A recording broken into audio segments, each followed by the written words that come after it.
Yes, sir. You can start whenever it's convenient for you.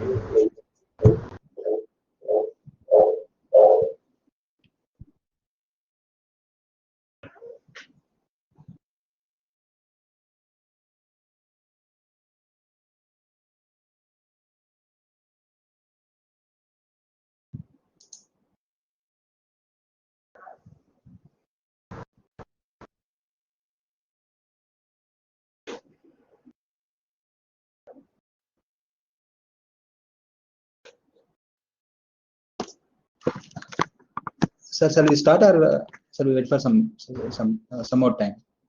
Uh, Maybe we can start, sir. We can start slowly and then. Okay. Yeah. Good afternoon. Welcome back to the session. So last session we have seen about the sensors. So this session we were going to see about the actuators.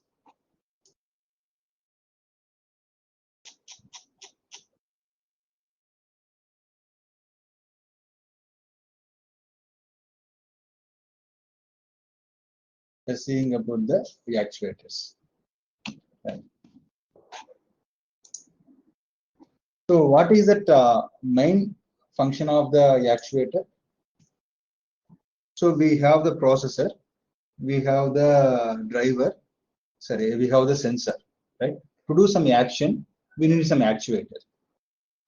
So it converts one form to another form of energy, and the actuator is considered as an muscle of the mechatronic system, right? So without actuator, if you have any sensitive or any reliability, any high accuracy sensor, then it's not going to perform our action, right? So again, coming back to the block diagram,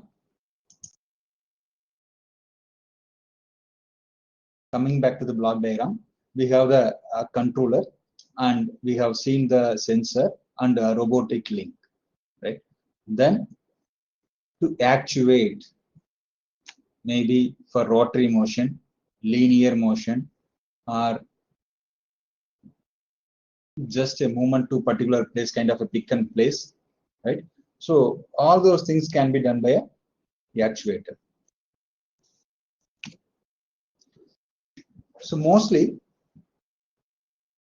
the actuator converts energy from electrical to mechanical, right? So though it is a pneumatic or hydraulic, at last to maintain the pressure, we are using electrical energy, and for hydraulic also we are going to use a electrical energy, right? So almost we can say indirectly all the things from the electrical to mechanical. Let's say if you say electrical, it is a stepper motor and DC servo motor, and we have BLDC motor and PMDC motor also we have, right? So these are the some of the things, some of the different types of electrical things. If you say pneumatic, we have by controlling the air pressure, we can able to actuate some open and close the valves, and we can able to have some linear motion. And by using hydraulic, by controlling the oil pressure, we can have some actuation. But however, nowadays, with advancement of smart materials, we have ultrasonic motor, artificial muscles, and molecular motors. Okay. Let's say where we can use all those things. So we can able to use electrical everywhere. Here or it is possible to use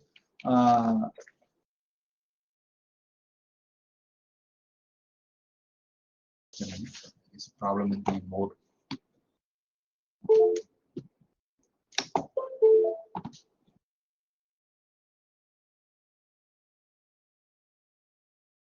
Right?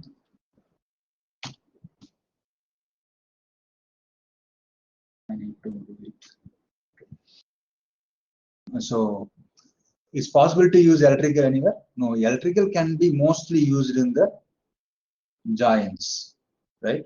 Mostly used in the joints. And pneumatic can be used in the gripper. and hydraulic can be used in the base. Why because here we require more power, right? And he require individual control, right? So individual control is easily we can have encoder, we can have motor, we can have gear, small gears, everything can be possible in this. And in this, like if you want to use as a gripper, and it has to both forward and reversible motion. If you use motor, you know that motor speed can be controllable, like kind of a stepper motor you can use by step you can able to move and you can able to do it. But again, the stepper motor has some disadvantage of huge weight, so we can't use it here.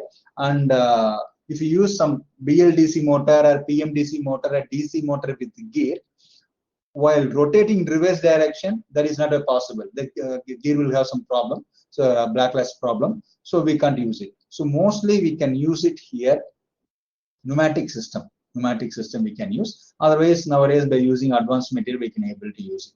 Here we can able to use the electrical thing, and we can able to here use it pneumatic. We can use it here. The base we can able to use hydraulic. So what are the advantage? The motor, you know that we can easily control, and here pneumatic system very faster to respond, but it can't able to carry the very high force. And in contrast, the hydraulic system can lift more process, but it is very slower compared to the pneumatic as well as the electrical motors. So by having this advantages and pros and cons, we each different if you consider anatomy of an robot, in different places we can have to use different actuator. Okay, what are the characteristics of an actuating system? So some system we need to check what is the weight. Let's say if you put more weight on link, then it will to operate this base motor, base actuator, we need to have more torque because it is hanging here and there links, right? You can't able to make more weight here. And what is the power to weight ratio, right? So what is the maximum power given by the particular actuator, and what is the weight, and what is the operating pressure? So all those things, some of the characteristics we need to consider. So stepper motors are heavier than the servo motors, but for the same power. So we need to eliminate the stepper motors in the links. So we can go for the servo motors. And we use the high voltage electrical motors, then we have the better power to weight ratio.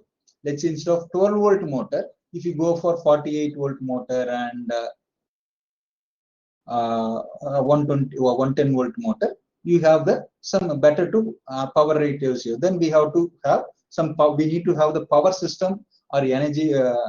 Power system is the supplies powers to the all accessories of robot. We need to make accordingly. And pneumatic system delivers low power to weight ratio, so we can't able to use all the links, right? And in hydraulic we have the highest power to the weight ratio, but here again we have so many things in the hydraulic. We have pump, we have cylinders, rams, reservoir, filter, and electrical motor. But however, some of the base for low thing we can able to make, and it is having high power, and the controlling also is very cumbersome in the hydraulic system. So we can't able to use in the gripper as well as a link. So we have to consider where we can able to use, and what is the power, and what is that power to weight ratio, weight, all those things we need to consider. And stiffness versus compliance. So we need to consider, you know, the stiffness is how far your material is having strength against the deformation. So if the system is stiffer, then we need to have the more load to need to deform it, right? And conversely, the more compliant the system, easier to deform under the load, right? So we need to take care of the both stiffness as well as the compliance level. Here, if you see, it is a very stiff, because you can know the power of hydraulic, because all the trucks and trailers that are using the hydraulic is very stiff, but it is a non-compliant. But pneumatic is easily compressed, so but it is a compliant. Sieve system have more rapid changes to the changing the load and pressures and more accurate. But however, it is sometimes it will have the process will be slow, but it can be rapid response can be attained. And sieve system costs more responsive and more accurate system. That is possible with the sieve system, because it can able to handle the large load, so it can operate without any without getting any disturbance of the load. That is can be possible, but it is a danger if it is not always a perfect, right? Because having a more stiffness, it may spoil if it is not, if our system is not working properly, it may going to damage the process itself. Coming to electrical actuators. So what are the advantage of having the electrical actuator? We can have easy to control from watt to milliwatt. Let's say if you're wearing the quartz crystal watch, it is a milliwatt motor, but you can able to have the megawatt motor also, right? You can able to normally high velocities. You have several types, and accurate servo control is possible, and ideal torque driving is possible, and it has excellent efficiency, and it have autonomous power system. So these are those things, because if you make an autonomous robot, you need to place a battery, right? If the efficiency of the actuator is very, very less, then it's going to drain your battery, then you need to repeatedly recharge it, right? So all those things, then you have to have variety of, it have variety, right? Variety of power from the watt to you have the megawatt. You can use any type of motor accordingly, you can able to do it. And if you consider what are the different types, you have the servo motor, DC motor, brushless DC motor, asynchronous motor, synchronous motor, reluctance motor, and stepper motor, right?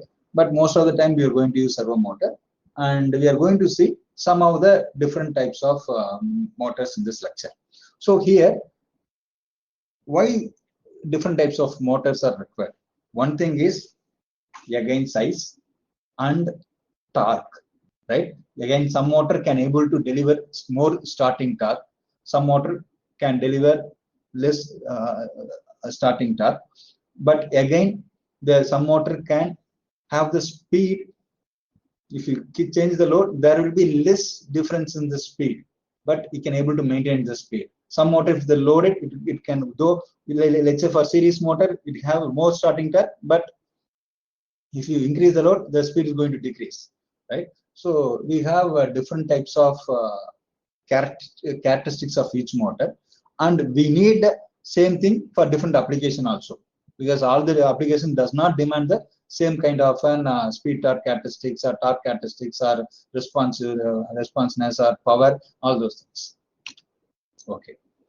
Again, morning while seeing the tachometer, we have seen about Fleming's right hand rule, right, to make a generator. Here now we are going to see Fleming's left hand rule to how the motor can behave, right, to understand the principle of operation of a motor. To make any motor to rotate, right, these are the things required. We need a field, right, and we need a current carrying conductor. If you able to place a current carrying conductor on the magnetic field, then there will be a force acting on it, right? Then let's say it is not hanging somewhere, so it is attached to both the sides with the ball bearings. It can able to rotate, right? Unless you have stopped the current, passing the current through it, right? So that is a basic Fleming's left hand rule. Now we can come to the stepper motor, right? So you have seen some motors. I came to know from Dr. Mani Prakash, so many faculty participants are from mechanical department.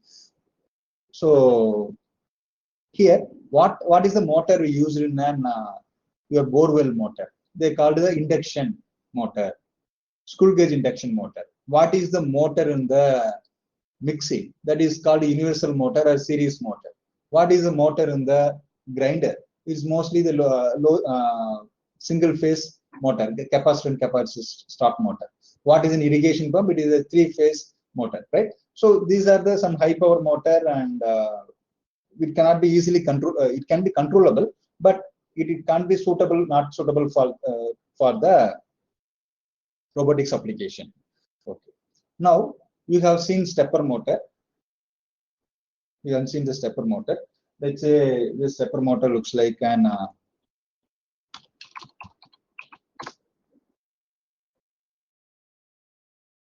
this is a stepper motor, right? So it is an, you can see my camera. So it is a stepper motor.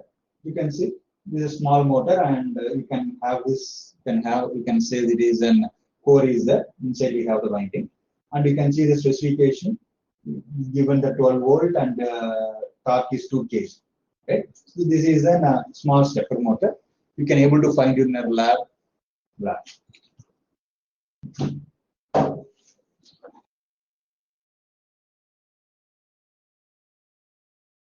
Okay, what is the advantages?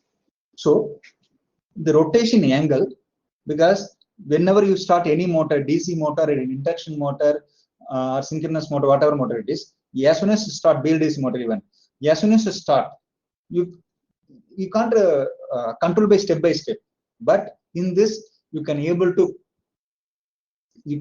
just count the step by giving the input pulse. That is possible in this, right? You can able to control the steps by giving the input pulse. And let's say your motor have the soft, right? You want to hold some weight, you need some holding torque. That is possible with the stepper motor. Only thing is you need to give the power supply accordingly to some coils, so you can able to hold it. But normal motor we can't able to hold it. And precise positioning and repeatability is possible in this, right?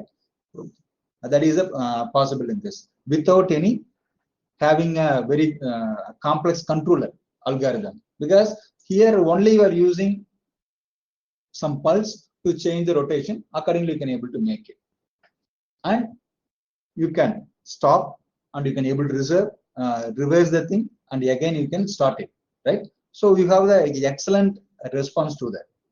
And one more thing, if you go for DC motor, you have breast. If you have breast, and you know that a robotic environment will be dusty, and motor should be rugged. If it is a breast, then it may be get easily damaged, and it is not reliable one. Here stepper motor does not have any breast, so it is very reliable. Only thing is, this life of motor simply depend upon the ball bearing and coil. You have permanent magnet, ball bearing and coil, right? And it can be used for the open loop system, right? And what are some of the main disadvantages? Some resonance can be occurred if it is not controlled properly, right? And it cannot be operated very high speed. Like BLDC motor, you want to operate at 4,000 RPM, 5,000 RPM, it can be used, right? Okay. Like we have seen previously, we have a magnetic field, right? So for creating magnetic field, we have a core winded with the coil, which can able to create, if you give the power supply, it's going to create the magnetic field, right? What is a magnetic field? Some kind of electromagnet, right? Then you have the rotor. The rotor here depends upon 3 types you're going to see, right? You're going to see. So the step 1 is here. Next step, it can come here. Another step is it can able to come here. So it can able to rotate. Okay. Here actually, this is the stator. This is stator. The stator is, we can say, connected with the outer body. Inside we have the permanent magnet, right? So there are 3 types. One is the rotor is with permanent magnet. Another is variable reluctance. instead of magnet, we'll have some magnetic materials, ferromagnetic materials. Another is hybrid. It will have both permanent and variable reluctance. Right? Let's say we have this stator and we have the coil. This is a different phases. Now it is magnetized. Magnetized is giving power supply. Right? So it is having north and south pole. Northern, it is, let's say it is north pole, south pole is attracted.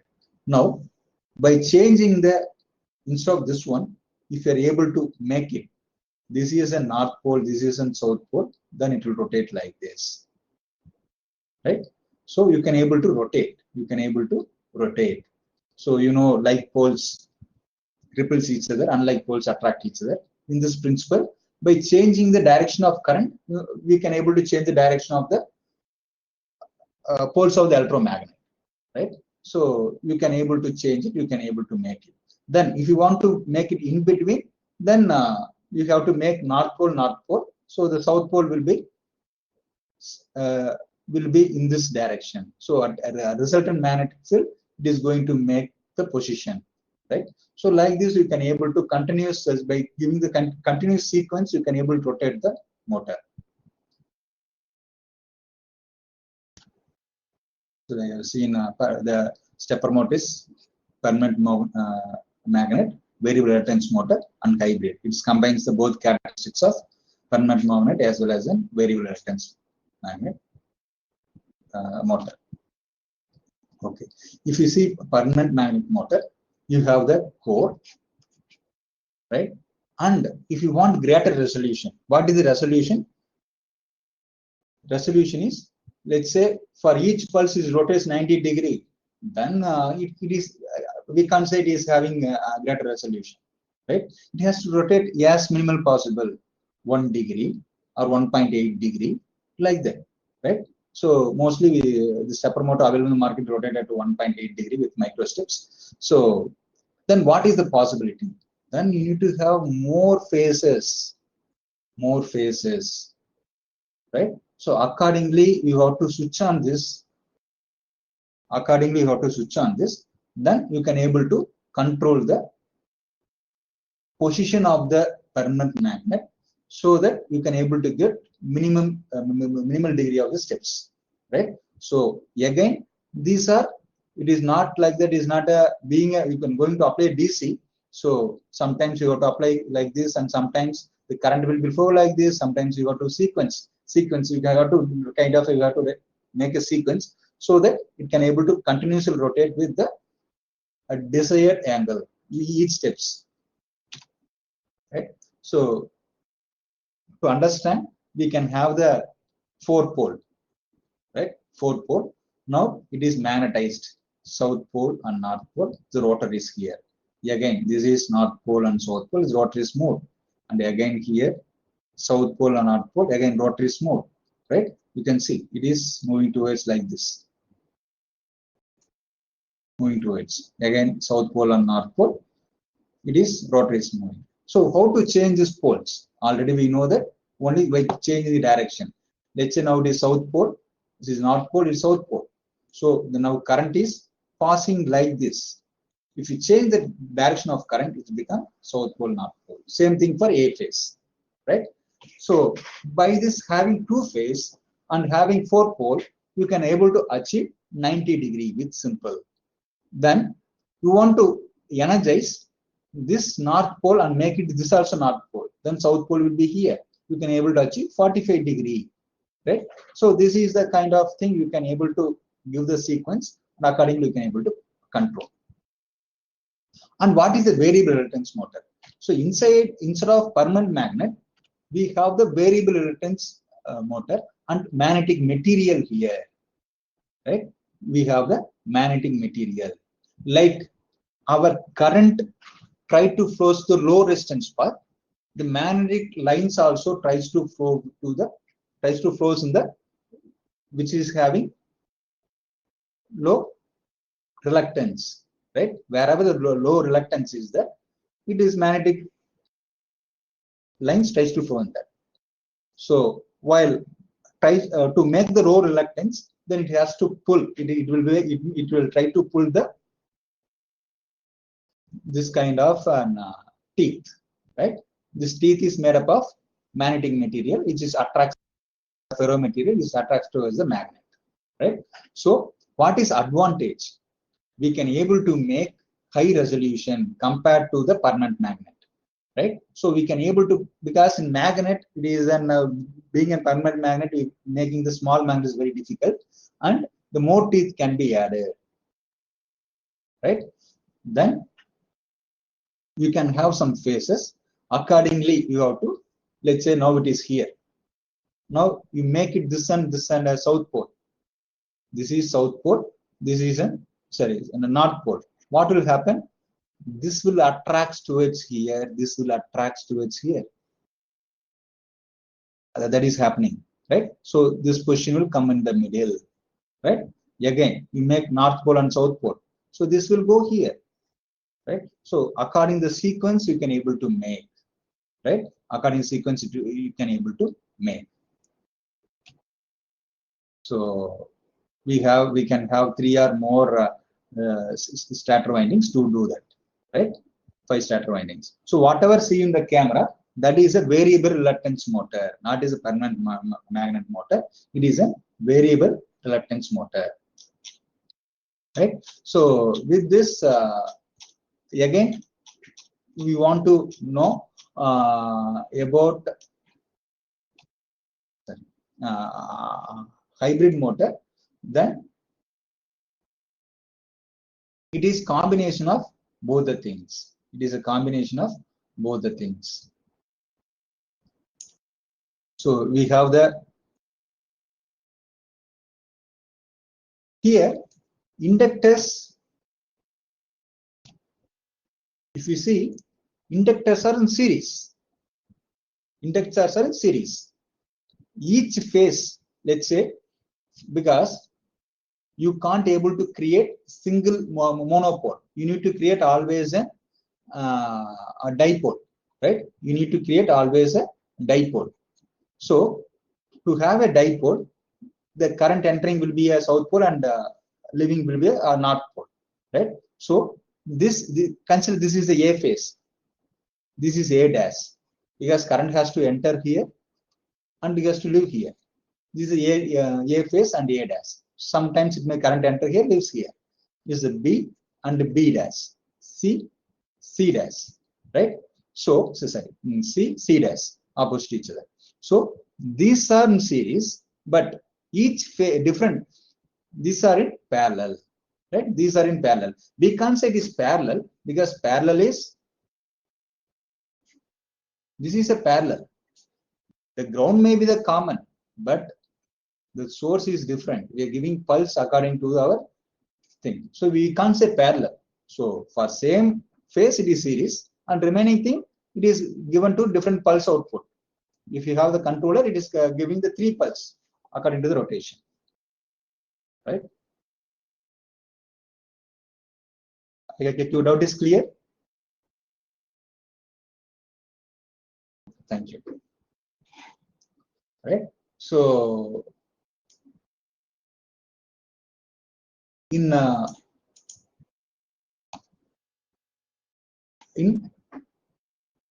hybrid motor, we'll have this south cap and north cap is attached. So again, it having two kinds of magnets, right? North pole and south pole. It will having the core, so it can get the very minimal. Will get the very high accuracy, high resolution. Sorry, high resolution. We can able to have the permanent magnet as a variable reluctance. We have to combine the both the things. So this is actually yes. This is how we can able to achieve, right? So you can able to accordingly you have to do it, then you can able to achieve. So what are the characteristics of this? So we need to know the for selection you need to know the accuracy.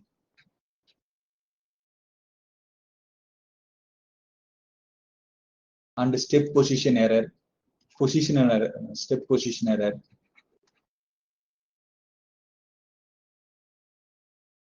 positional error,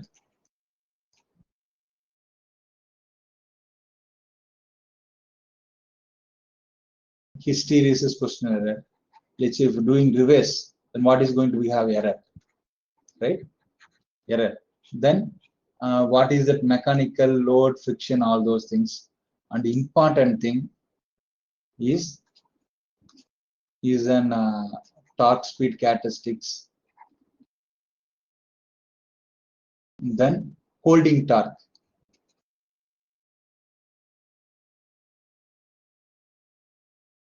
Then pull-in torque, the pull-in curve. In this, if you give more load, it's going to stop it. That is a pull-in torque. And maximum start rate.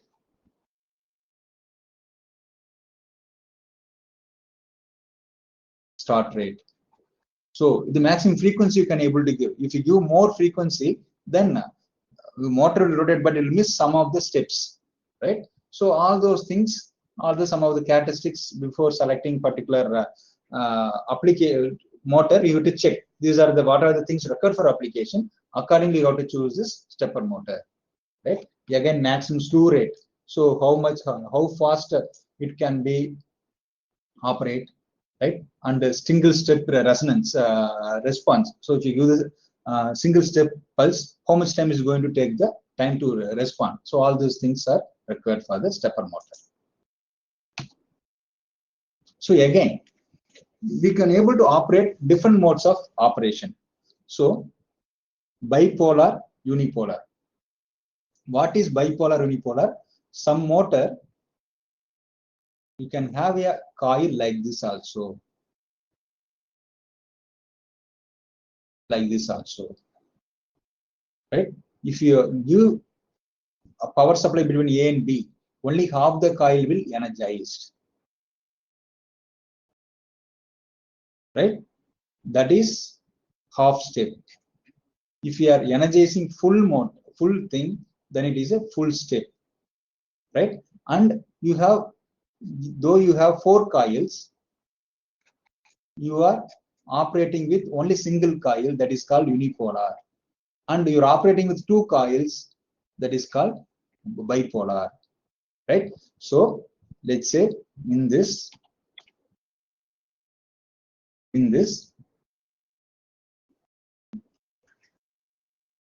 you have like this, each motor will have like this, right?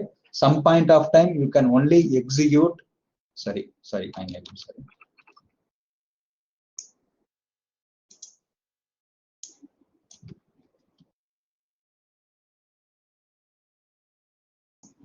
because we need to consider the single coil, that is correct, but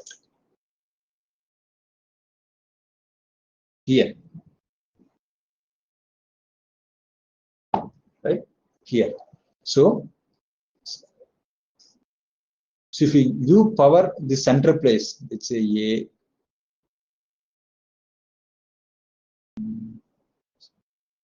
X, Y, Z.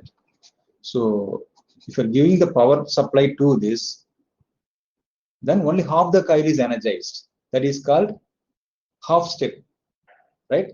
And you can able to energize 2 coils also. That is bipolar. If you're energizing only single coil, it is a unipolar, right? So if you utilize the both the windings, then it is full step. Half coils, that is a half step. And if you energize 2 coils at a time, that is a unipolar. Single bipolar, if you energize only 1 coil, it is unipolar. So why it is required? To achieve micro steps, right? So because we already know that you can, only thing is you can't have so many number of teeths, but you have to optimize the teeth as well as then switching thing to achieve the micro steps. That can be done in the different mode of operation. Again, here if you want to hold it, right, at the time if you are operating with only half step, you can't have any enough force. At the time you have to operate with bipolar, right? So it is depends upon what we want to do, what you want to do with the stepper motor. Okay, like linear stepper motor, that is for rotary purpose we can able to use. For linear purpose, we have to same thing. Let's say we can able to see here magneted levelated train, right? This kind of linear motor. So same thing, we have to in different sequence we have to operate this motor, and we can able to move this. We can able to move this, right? We can able to move this. So first it is here, right? Then we need to energize this one and this one. Then what will happen? It will move here, right? Like this again. It will come here again. You have to energize like this. So the linear motion, accordingly, different coils can be energized. Different things can be energized, right? This can be energized at forward direction as well as reverse direction. To it can be moved. Okay. Now we coming to DC motor. Again, according to Fleming's refrigerant rule, we'll need to have any motor. We have the permanent magnet and current carrying conductor in the DC motor, right? So here, stator is the outer surface. This is a stator. So here we have the coil to produce the magnetic field, right? So if you have a coil to produce a magnetic field, that is a simple DC motor. If you have a permanent magnet, that is a permanent magnet DC motor. Let's say we can able to see.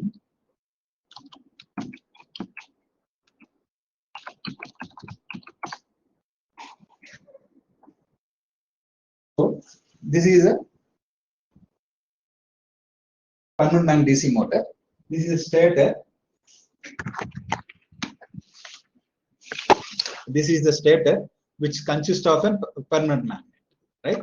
In this is a rotor, right? So rotor we called as an armature. So we are going to give power supply to only armature. So how it can be? We can able to give. We can able to give through a brushes through this commutator rings, right? So instead of if it normal DC motor, instead of the permanent magnet, we'll have the coils to produce the electromagnetic field, right? So these are the things. So we'll have to have insert like this, right? So the brushes are attached here, right? Brushes are attached. If you want to connect any optical encoder, you can able to connect here because the optical encoder mode there. Then you can, because you can see here two lights, then attached to ball bearing, and this is the way the basic construction of the DC motor, right? And we can able to see this is the exploded view of DC motor. It is a exploded view of DC motor. We have the commutator and rotor, and is the carbon brushes are here to supply the power to the armature. Then for permanent magnet motor, we have seen instead of this coil, we'll have a permanent magnet. Remaining everything is the same, right? So again, here what is the main disadvantage with this? We have the carbon brushes, so it is not very reliable, right? So we have to use some motors without carbon brushes. So what motor we can able to choose? So they're called BLDC motor, right? It is a brushless DC motor. Now you will have a doubt, right? Without brush, how can able to give the energy to the armature, right? Now there are two.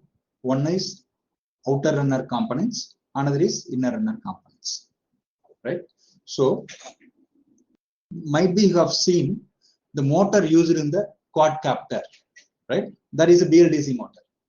And motor used in our electrical vehicle, that is a BLDC motor, right? So you have the stator, you have the coils, you have the rotor, right? So if you can insert the stator in the rotor. So here stator is fixed. the rotor is rotating. Mostly it is called outer runner thing, right? The outside part is rotating. In quadcopter also, if you carefully see, the fixed part in the quadcopter angle, it won't rotate, but outer will be rotate, is going to rotate. And some of the parts, inner thing will rotate. So you'll have this thing, and we are going to have the permanent magnet thing, and it is going to rotate, inner part. So what is that meaning? So here you want to have a very high power motor. So the stator will going to emit or going to give out the some losses, power losses form of heat. It has to dissipate, right? So better you to go for the inner runner motor for high power motor. For low power motor, we can able to have the things. Outer runner can be used. Okay. Now you have this permanent magnet, let's say. Then you have the coil. Then how to rotate, right? It is not like a stepper motor. Because stepper motor, it need to rotate by step. That is possible. But here it need to rotate at very high speed. Then how it is possible? Because if it is the south pole and the north pole is here, let's say this is south pole, and if you are by giving the some current, if you are making this also south pole, then what will happen? It ripple. You don't know where is the magnets are, right? Which is north pole, which is south pole. And in morning we have studied Hall effect sensor, right? It can able to, we know that VH equal to KH BI. By measuring the VH and by measuring the, by having known I, we can able to measure the magnetic field. So we can need to place the Hall sensor inside the motor such that we know that where is the motor is, where is the particular pole of the magnet, and we can able to sense that to the by the Hall effect sensor. Then it is going to give it to the controller. Then controller will excite the coil accordingly, right? So now we seen the stepper motor. It has some advantages, but it can't be able to rotate at high speed, right? We have seen DC motor, it rotated at high speed. Again, it has brushes. So we need a motor without brush. So without brush, we at high speed, only thing is how we can able to do it. We need to sense the position of magnet. So after sensing the position of magnet, we need to excite the coils to make to continuous rotation. Just a minute.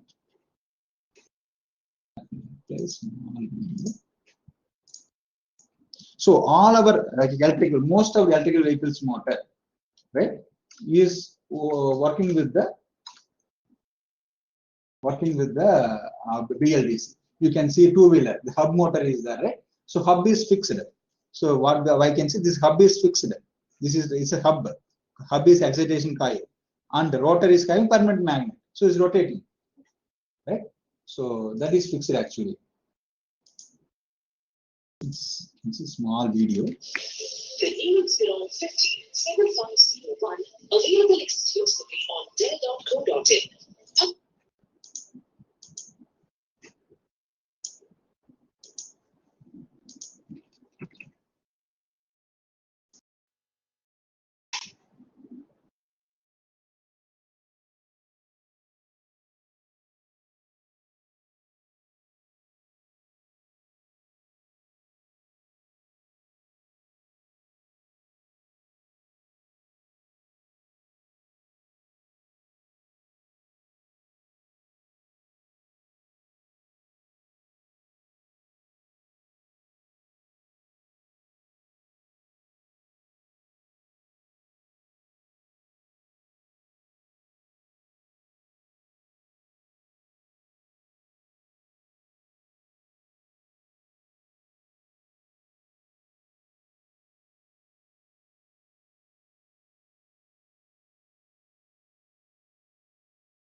And I had a question regarding what is a torque, right? So I think hope you understand this working of BLDC motor. So nowadays, even though it is not out, though it is out of topic, I want to convey this. So nowadays, even our ceiling fan is coming with the BLDC, right? So the controlling is very easy, and there you can able to make kind of a breezing kind of an environment with their thing, and you have the less power consumption. All those things can be done. Right? Okay, what is a torque? Let's say for I gone through one of the brushless DC motor manufacturing company for two-wheelers. So they're saying 48 for 24 volt VDC, and rated power is 180 watt, and our max RPM is 2500, and they're claiming that torque is 27 kg centimeter, right? And for same another motor 48 volt, it is 1500 watt, right? And maximum speed is 4300 rpm.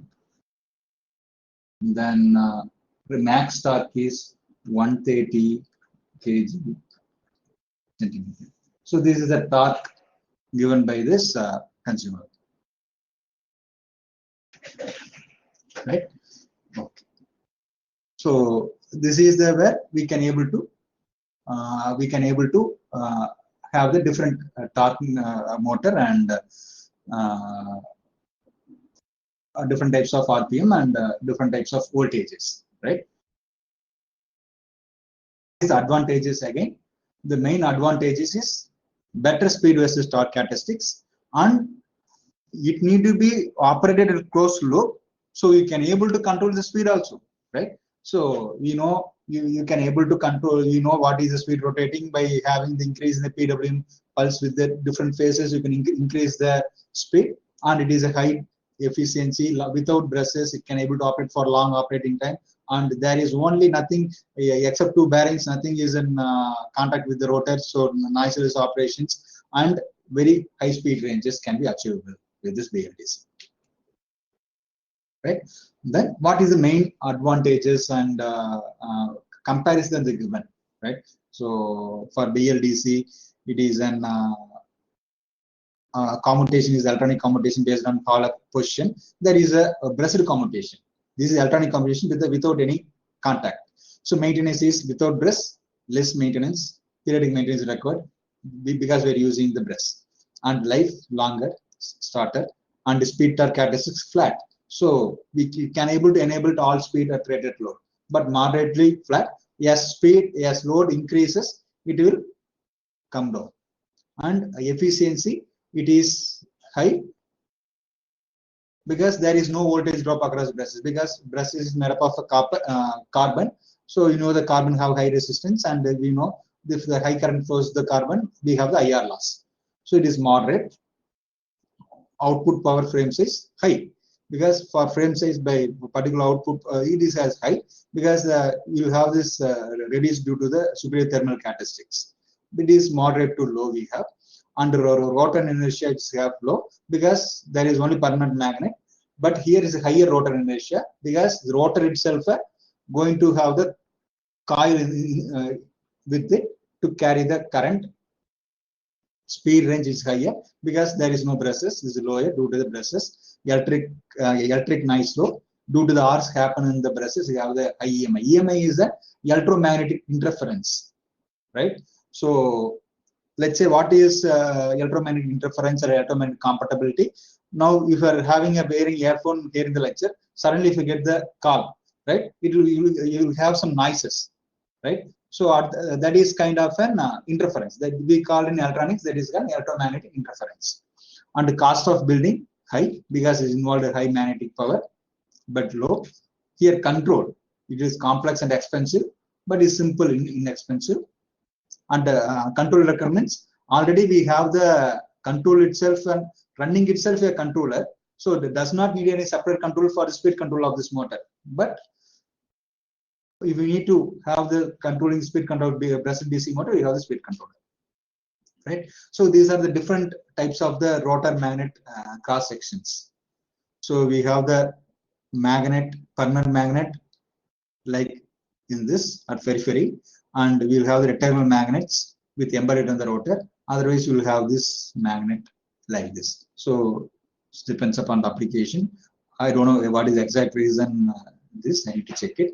So you'll have they will have this magnet in different positions, and to locate the magnet position, they will have the Hall sensors, and accordingly they will excite the 3 coils. So what is the control block of an BLDC motor? So the control block consists of, because we have the permanent magnet. This is a rotor, right? Rotor. This is the stator. So it has 3 coils, and it is going to give the signal to the controller. It's a microcontroller or PC, whatever it is, or PLC. Then it is going to give 6 pulses, and it is going to drive this IGBTs, right, or MOSFETs to run this motor. Accordingly, we have to drive. So we have the sequence. Let's say A, B, C. This 0, 0, 0 means what it has to do. You can check in the data sheet. You can able to get it, right? If you check in any motor data sheet and speed any BLDC, they used to give the sequence. Accordingly, you have to switch on it, right?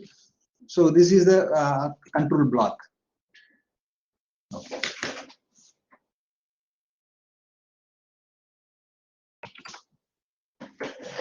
If you see here, we have the BLDC motor with us, right? So they're given BLDC motor rated RPM is 3500 RPM and 48 volt. Output is 1000 watt, and rated current is 28. So it can be used for an two-wheeler application, right? So you can see here the thin wires are all from the Hall effect sensors, right? So thin wires are to power supply and output of the Hall effect sensor. Thick wires are input to the 3-phase coils, right? So thick wires are input to the 3-phase. So this one has to go to the controller. From the controller, it will drive the. It is going to drive the MOSFET, right? Is going to the MOSFET, and from MOSFET we can able to connect, right? And accordingly to this output of this Hall effect sensor, we need to change the direction of current in this. So though it is a DC motor, but the current won't be in the DC. It may go. It will be AC only, but from the power supply is DC. So that's what we call a BLDC motor.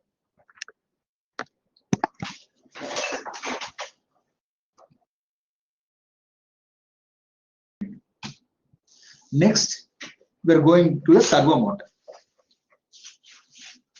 Right? So mostly you can able to see most of the robotic arms fitted with the servo motor. So what is a servo motor? Here, servo motor is consist of DC motor and potentiometer.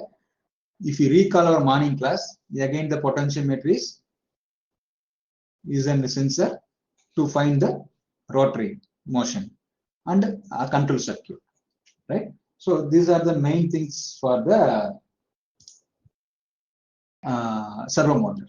So servo motor is not a special type of motor like our BLDC or DC or PMDC or stepper motor. This is a motor which having control features inbuilt with that, right? So that is a servo motor.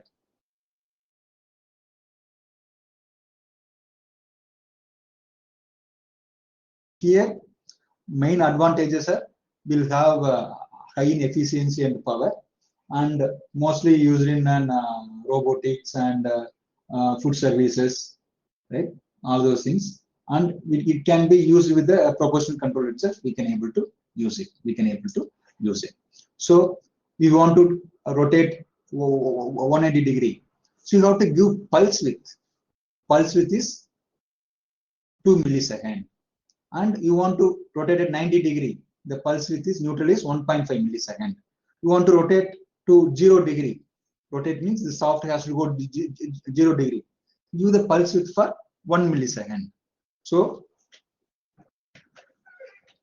by changing the pulse width, by giving to the control circuit, you can able to rotate this motor, right? So it is not like that you need to send some 4 wires or 3 wires. If you have the 2 wires, just change the pulse width.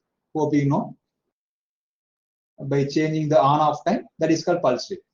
Frequency will be constant, right? Frequency is constant, but we are changing the on time and off time, right? By changing the on and off time, you can able to rotate this motor according to your desired thing. Mostly is used in the grippers in the robotics, right? So these are some of the things. And like our here we can, instead of AC, DC servo motor also there, right? So mostly the DC servo motor is not designed for the high current. So at that time we need to go for the AC motor. And we have the servo motor for continuous rotation also, right? Continuous rotation also we can there are servo motors there.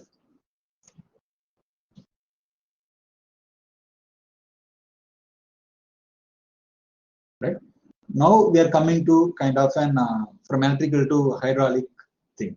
So even hydraulic and pneumatic thing will be same as an electrical thing. Here the signal is given to the MOSFET, and MOSFET is driving this motor.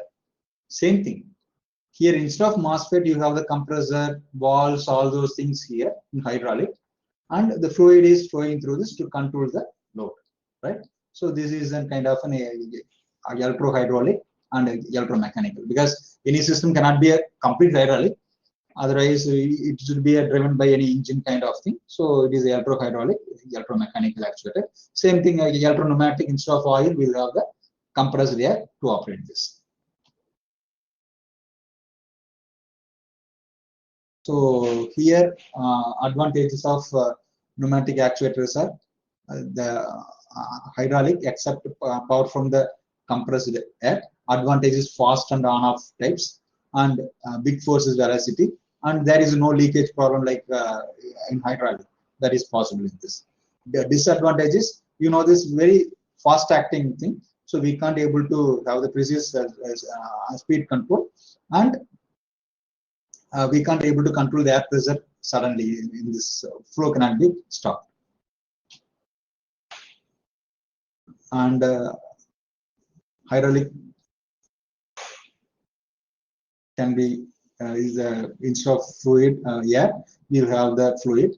So I'm an electrical engineer. More, I hope you know more than me about hydraulic actuators and pneumatic actuators. So we have the single acting cylinder, double acting cylinder. So it is if you have the pressure, you have it is going here, then you can move this arm here, and if you give pressure here and fluid is going in this way, then it can able to change the direction. So all those things can be done, and you have this telescopic cylinder, right? Very far away also you can able to make it, right? Okay. Now whether we can make very minute or very small control loop, control loop or with small minute actuators. Yes, that is possible, but there is some critical limit. Below the critical limit, it is impossible, because in macro level as well as microscopic level, the cutting force required and missing force is same, right? So you can't use small watch kind of a motor to make some kind of a robot. So that critical size is important, the motor actually, because we have seen the voltage versus, if you have the high voltage, that power to size ratio is more in the motor, right? So for making small motor, only thing is you can't go for high voltage. If you go for high voltage, you'll have some insulation problem and short circuit problem, right? So because the high voltage field is more, and it may break down. The breakdown is more. Then you can't decrease the voltage. If decrease the voltage, the power going to decrease. So the motor will have the constraint. You can't able to keep on decreasing the size and you can able to achieve small robot. That is not possible. So what is the solution? So in this, we'll have the advanced actuators which is kind of achievable we can able to make small, low power consumption and micro motion. And here ultrasonic motors, and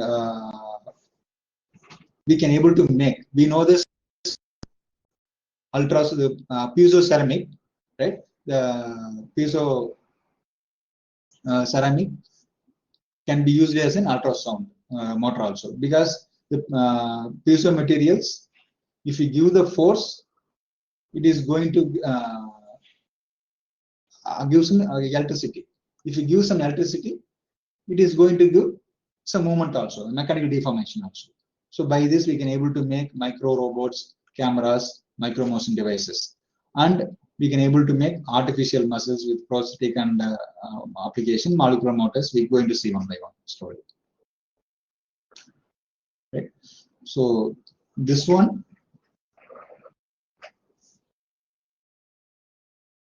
here ultrasonic motors.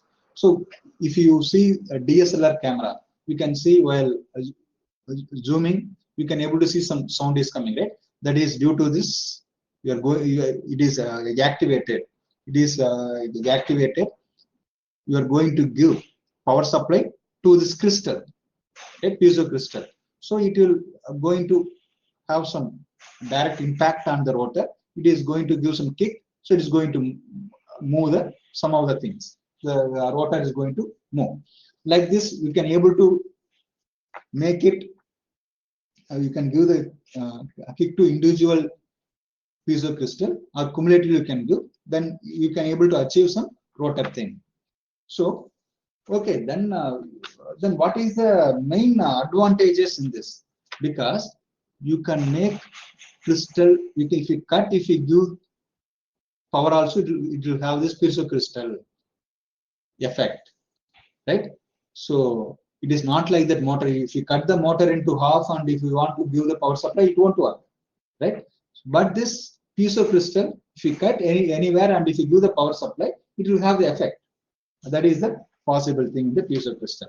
So, and one more thing, any motor, this stator and rotor is not attached, right? So you need to give the electrical power, you need to convert it into magnetic thing. Again, magnetic thing has to convert it into electrical, then mechanical in electrical motor, right? So it has so many processes and so many losses also. But here, stator and rotor is attached, right? So it will have the maximum impact on the rotor. So it is have a minimal loss as well as response time will be very fast. So this is kind of an stator. This is a rotor. So sorry, this is an stator. This is a rotor. So this is an piezo crystal. So we can give the power supply accordingly to move this. So we can able to have the zoom in and zoom out thing can happen in the camera. Right? So same thing can able to do it, because some of the things, because some of the actuators,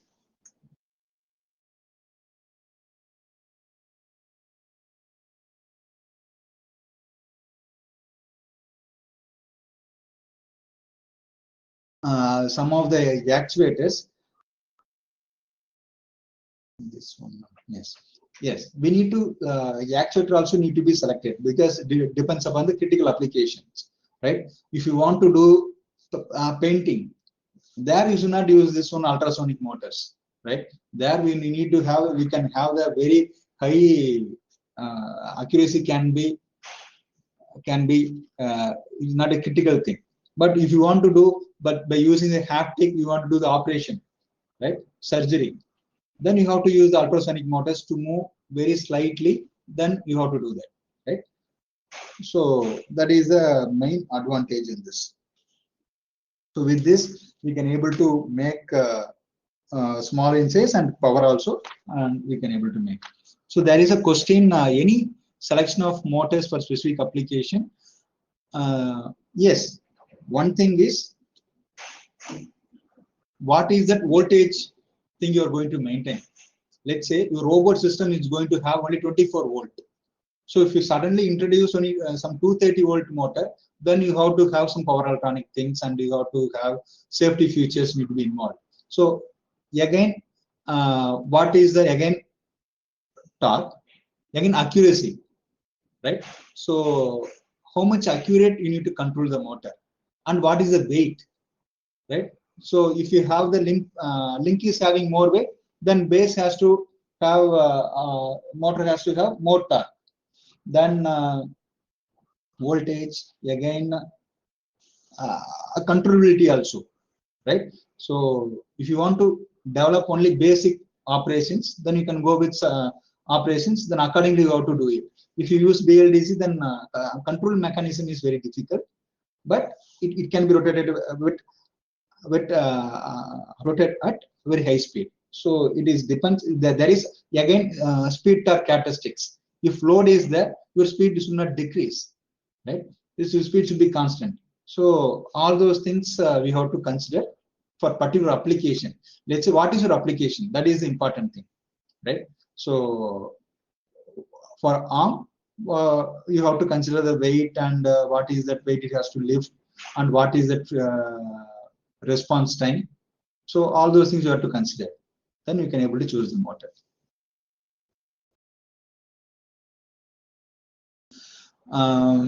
Here they're saying that it is going to consume less power only. It is going to consume less power compared to normal electrical motor. It is going to consume less power. And we have the electroactive polymer, and this is movement of ions and creations of microchannels. So we have the electroactive polymer by giving the power supply, right? So if you have a cation, it is a positively charged. If you give power supply like this, cation, and this is electrode. This is electrode. This orange color is a electrode, right? This is the electrode. So we can say it is a flexible tube, and the electrode is on the wall, right? And it is given the power supply. So what is going to happen if cations are there? It is accumulate towards the negative. There's negative potential, right? So what is going to happen? This gradient will happen, and it will bend towards one direction, right? Then you want to change it. Then reverse the polarity of to the electrode. Then you can change it to different direction. Right? That is possible with this electroactive. So you can have this much size also, electroactive polymer actuator. You can make small size also. That is also possible, right? That is also possible with this. So it is not like motor. You can even cut it. If you cut it also, it will operate. It will bend small direction, right? So it will going to operate. So this is one of the things. So this is done from this. I got it from this is the company manufacturing this. This is an ionic polymer metal composite soft robotics. So without, we can see there is no motor. There is no motor. By just giving the power, it can able to, all the things can be bended towards one direction to make it as a finger. This is coming towards here, this is going towards here to make it, sorry, to make it as a hand, right? So that is possible with this. So these are the different comparison of smart actuators. The piezoelectric material, large forces, small strains, fast response time, and this is ionic polymer things are small forces, large strains, slower response time. So these are different thing. What is the drive voltage, consumed power, and fracture toughness, and maximum force it can be given. All those things are given because electrode polymers, shape membrane-alloys, and electroactive ceramic. This is a piece. This is a piece actually. right? So this is an control system. This okay. Now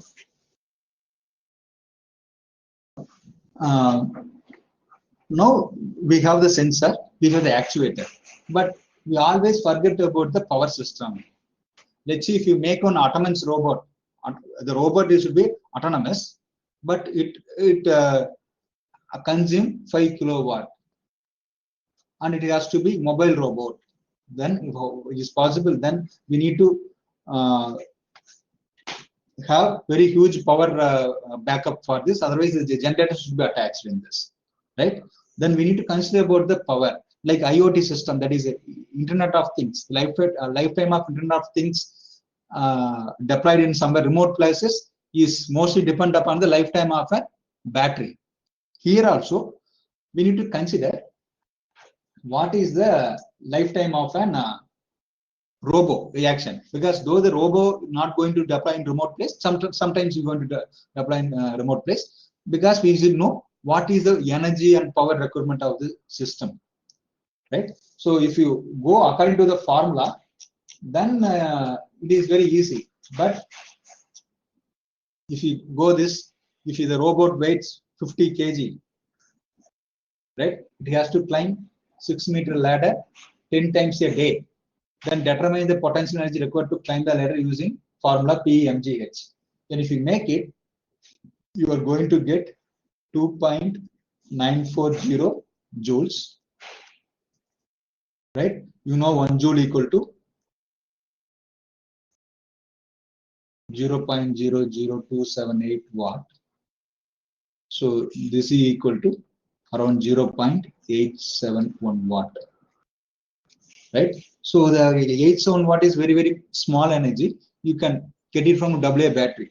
So it shows that the 50 kg can climb up to 60, but by having the small battery. But it's not, that is not possible, right? So nickel cadmium is AA. So with this battery, with 10 times, this battery is enough. But that is not a practical thing. You need to analyze where is the motor maximum curve, right? Where is the motor maximum power capability? Then you have to analyze the thing. Then you have to check where you are actually, because most of the motor thing actuators and motors, so you analyze where the efficiency will be more for particular torque. So here the power is more, right? But here efficiency is more, but power is torque is more here. If you operate here, you can't get maximum torque. If you want to operate here, you need to operate here, but you will not get maximum efficiency. So these are the problems you have in the motor. You have to analyze. So you have to analyze what is the weight versus energy, because it is, you are making some autonomous robot. The weight cannot be, the battery weight cannot be very high. What is the weight? Because according to you choose the battery, whether lead acid battery, lithium ion battery, lithium polymer battery, what is the capacitor of battery, what is the peak current of the battery. So, and what is the lifetime of a battery, and what is the operating temperature, because because battery, we know that is an electrochemical device, right? So it is mostly the chemical reaction mostly depends upon the temperature. It is also depends upon the temperature, right? And if you draw more current at a time, it will spoil the battery also. And if you have the recharge cycles, very frequent recharge cycles, it is going to decrease the lifetime of battery. And recharging, cost, and safety. You know, while going to the flight, we are not allowed to carry the power bank. It may explode. So what is the safety? And sometimes the battery should be warm up kind of thing, right? Energy source, because if you are using any hydrogen fuel kind of thing, it requires some warm up time and metering and availability. Let's say if you are somehow you are making energy source, it is not available in the market in future, that is also you have to consider. Then again, hardware consideration, the regulation, battery power, what is the charge level, voltage level, internal resistance, lifetime, all those things we need to consider. So again, the power regulation also. We have the types of regulators, the linear regulators, switching regulators, and processor. So different things we need to consider in this, right? So now we are going to see, now maybe if you want to design a robot, right? Because main thing is being a mechanical engineer, you can do everything mechanical, but always you will have an problem with only electronics. So for controlling a motor, these are the, we can say this is a MOSFET, this is a IGBT, right? We can able to switch on and switch off, right? If we have the 4 arms like this, now we have this 4 IGBTs with us. With this 4 IGBT, you can able to make the H bridge, right? You can able to make the H bridge. You can able to control the DC motor. Only thing is you have to power this one, and you can able to give the power supply to this signal to this one. So according to operating, you can able to change the direction of the current, and by changing the pulse width, you can able to change the speed of the motor also. So you can able to operate 4 quadrant operation: forward operation, reverse braking, and forward braking. All those things can be done by this one. If you need some more thing, if you make another 2 things, another one more, you can able to control with three pairs. You can able to control the PLDC, right? Only thing is sequence you have to control from the microcontroller, right? Remaining things you can able to get it. You can get some of the things you can get it from Amazon. Otherwise, if you are contact electrical faculty who are supplied the power electronics kits, they can able to supply this kind of the thing. So you can able to control the speed of the motor and everything. Again, what is the processor you need to choose? Let's say you want to choose only with Arduino, you can't able to play with small things. Okay, I need some complex application. Then you can use Arduino Mega, right? It have more input port, output port. You can able to use. And if you want to use some controller with inbuilt Wi-Fi, all those things, you can go for ESP32, Wi-Fi and Bluetooth. You can go for ESP32. And you want to no, I need to have I need to learn myself, because these are the things you can easily get the library from the internet. Okay, I need to develop my own library. Then you can go for big kind of thing, microcontroller. Then if you want to go for no, I need to have a camera, I need to have a monitor, I need to have so many things, I need to do control input IO port, so I need to have a network, all those things. Then you can go for Raspberry Pi, right? So depends upon application, you can use the controller, then you can able to choose it, right? So these are the things. After the course, you can do some small project to the students so that they can develop small applications. So if you see in India, we are lack of agriculture robots, so we can able to do agriculture robots, and even COVID situation, we can able to make nurse assistant kind of the robots we can able to make. Okay. Okay. Thank you. So everything I took it from one of the professor from I don't forget his name. I'm going to share this link. Right. Most of the things I took it from the one video lecture. There is NPTEL. Okay. Thank you. Thank you, sir. Thanks for this wonderful talk. And any questions from the audience? So again, which is the most efficient processor? No, we can't, sir. Again, what is application again? Let's say you have only 2 input port and output port, and you have the small processing is required. Then you can go for Arduino kind of thing. But you need to image processing you have to do. Then you have to go for Raspberry Pi kind of thing. Again, what is the process required? Instead of efficient process, you need to know what are the processes required. Accordingly, you choose the controller. Okay, so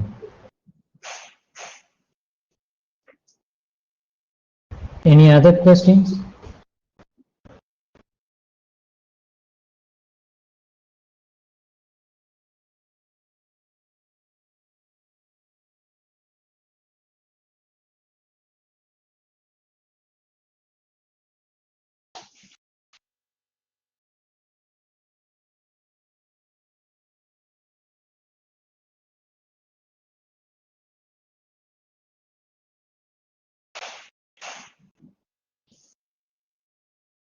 No, sir. Actually, AI can make only some. AI is a tool. Actually, AI is kind of a spanner, right? Without robotics, if you want to implement any practical things, the robotics is involved, right?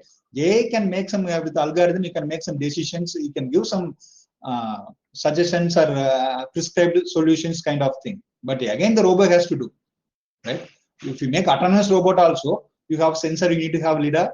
To control, you need to have steerings and all those things, actuators you need. Only thing, AI can process the data coming from the different sensors.